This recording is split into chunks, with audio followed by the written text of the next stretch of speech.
Tenemos que incorporar al grito de Noriega, al grito de Rossi, ¿eh? A ver, ¿quién puede hacer un grito masculino? Hacer un grito de Rossi, pero reclamando, ¿eh?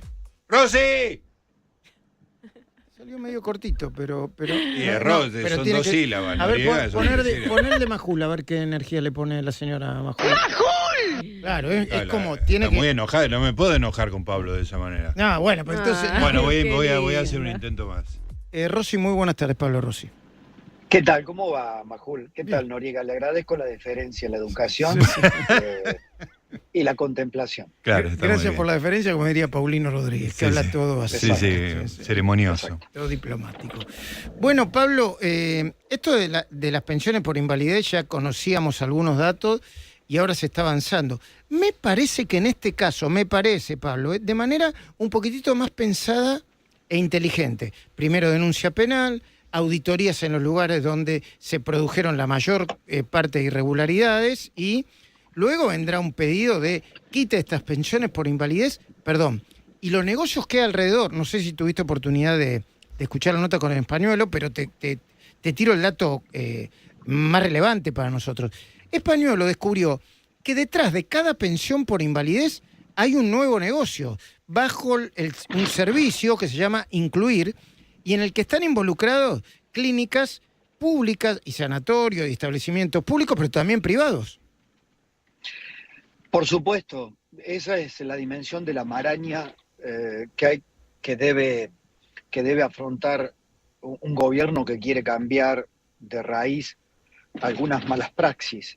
No se enfrenta solo a un gobierno anterior corrupto, se enfrenta a una sociedad que usó esa corrupción como un comedero, ¿viste? Empezaron comiendo algunos pocos, terminaron comiendo unos muchos, terminó convirtiéndose en una costumbre. El problema del cambio en Argentina es que tenés que cambiar contra vos mismo, tenés que cambiar contra los propios beneficios de una parte de la sociedad.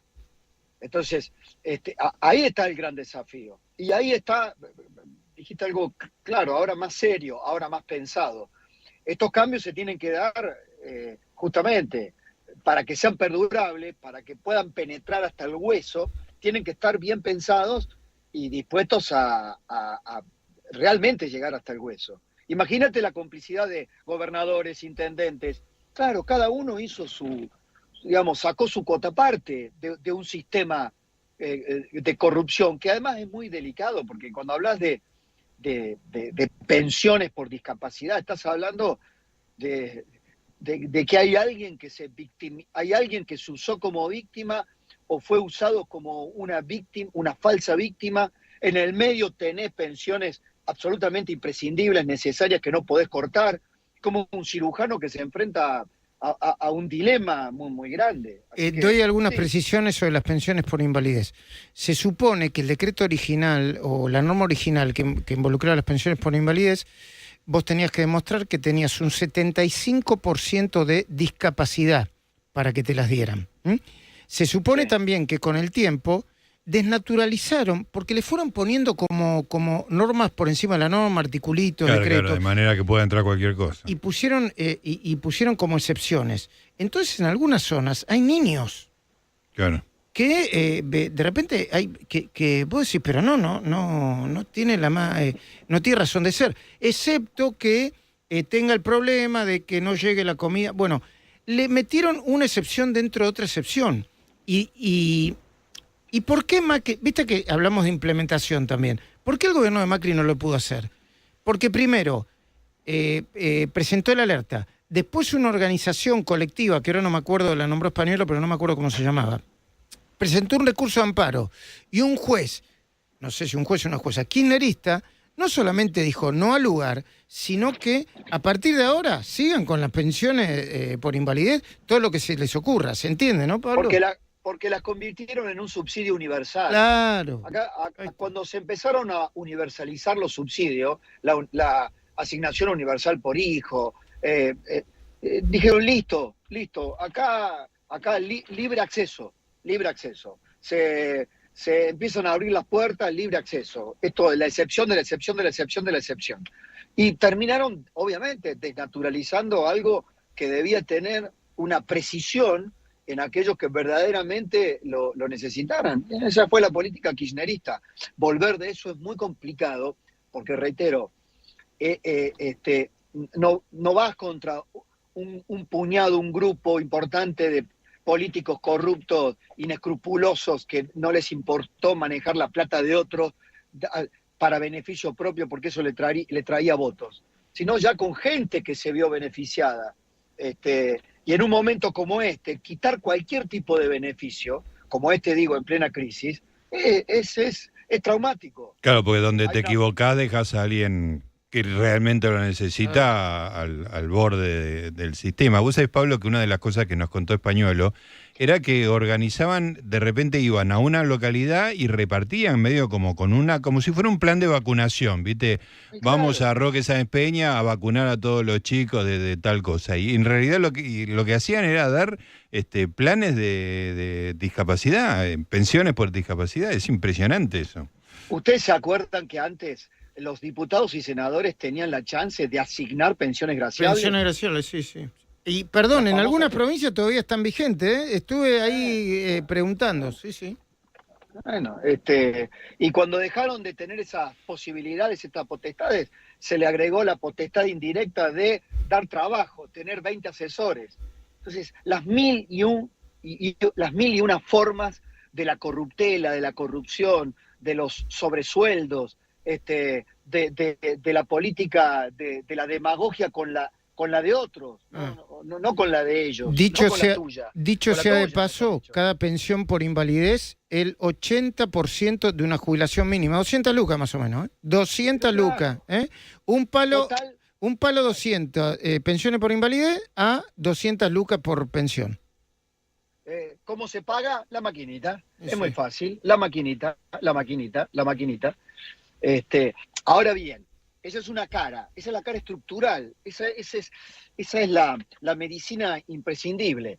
El otro punto es, que yo ahí lo tomaría con mucho cuidado, es hacer un cálculo que del ahorro de eso que no se pagará más en un futuro, van a salir los fondos imprescindibles para la coyuntura más extrema. ¿Se entiende? Sí. Yo no contaría con ese dinero hasta no tener la resolución estructural de fondo. ¿Está bien? ¿Se entiende, no? Sí, Claro. ¿Se entiende? sí. ¿Por qué? Sí. Porque acá hay una desesperada necesidad del gobierno para equilibrar las cuentas, para mantener superávit, bajar el gasto público. Y ahora, cuando entramos al momento de la operación más compleja, todos nos damos cuenta, el gobierno se da cuenta que no es tan fácil, listo, meto una cruz en un Excel y digo, esto, listo, se acabó el gasto, pasó al ahorro. No, en la implementación eso es mucho más complejo y demora mucho más tiempo.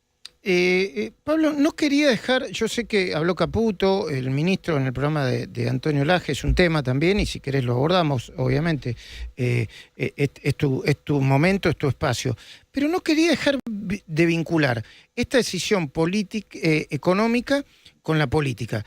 Llegaron a un acuerdo, y vos sabés que Jorge Macri no era tan optimista, ¿eh? Llegaron a un acuerdo para el tema de la coparticipación del gobierno en la ciudad. Me parece que hay algo político, es deductivo, yo no tengo ninguna información al respecto, en el sentido de que probablemente la conversación de Mauricio Macri con Javier Milei pudo haber encarrilado algo de lo que estaba a punto de romperse. Quizá, de nuevo, deductivo, no informativo. Lo conversamos esto hace algún tiempo, ¿te acordás? Sí.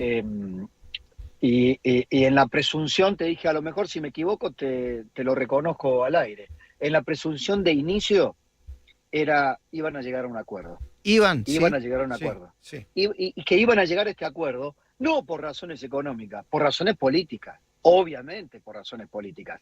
De aquel momento en que lo conversamos, cuando se presentó claramente la molestia, cuando se dijo, acá hay un problema, hay que resolverlo.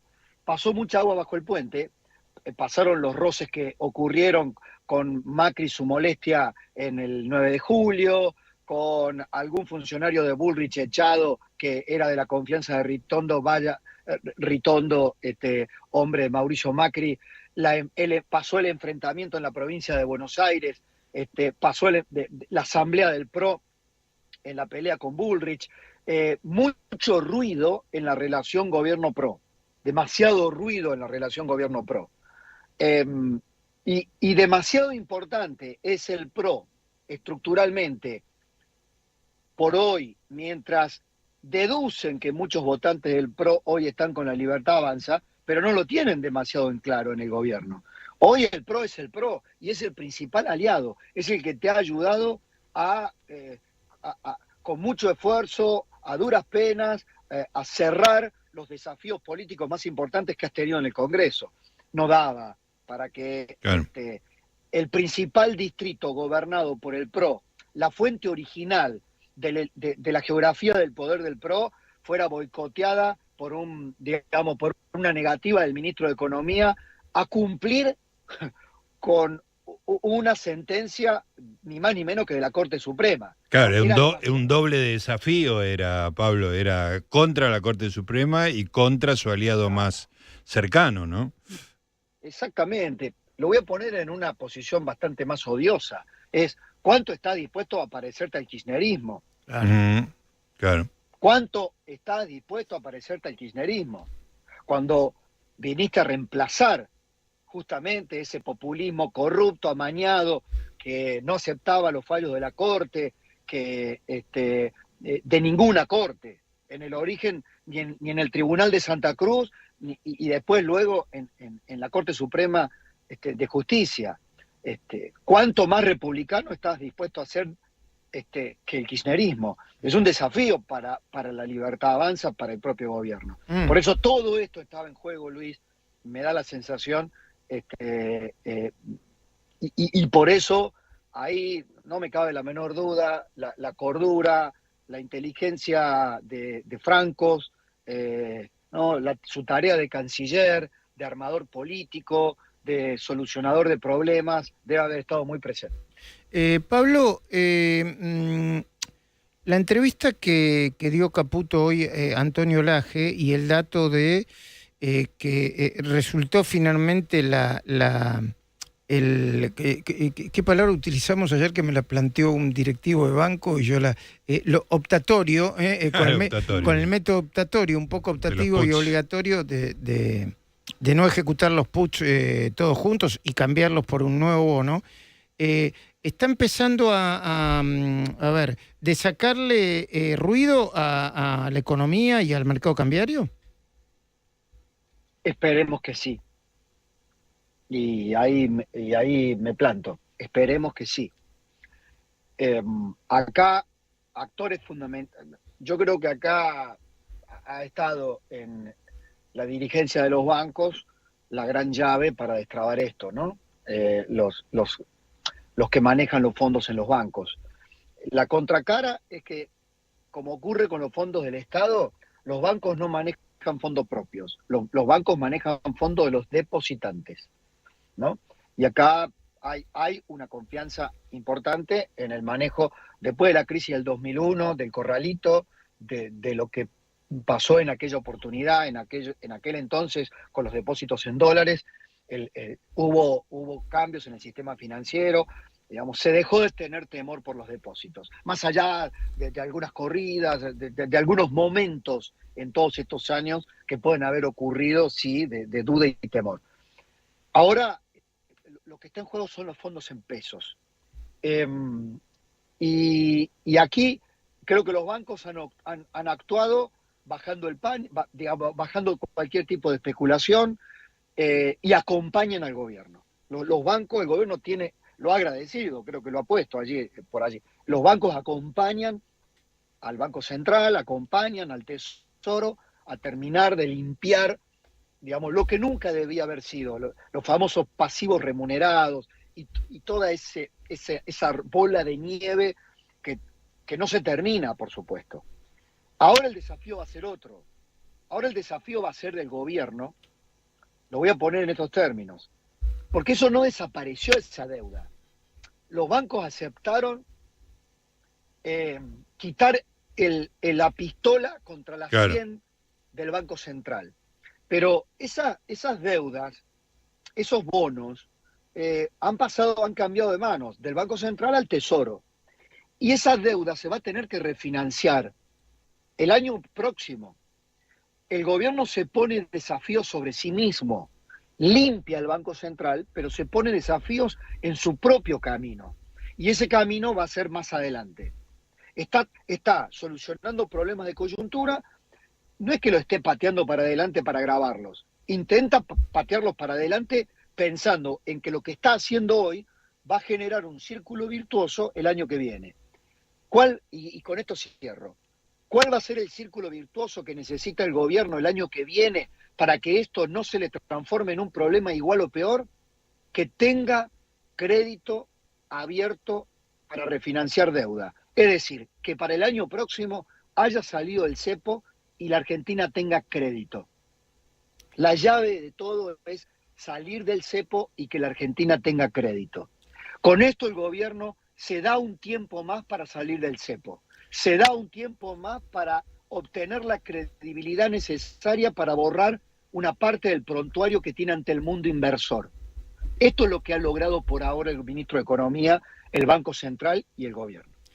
Pablo, nos encontramos esta noche. Abrazo grande. Pablo Rossi con nosotros. Grítale un Rossi de nuevo.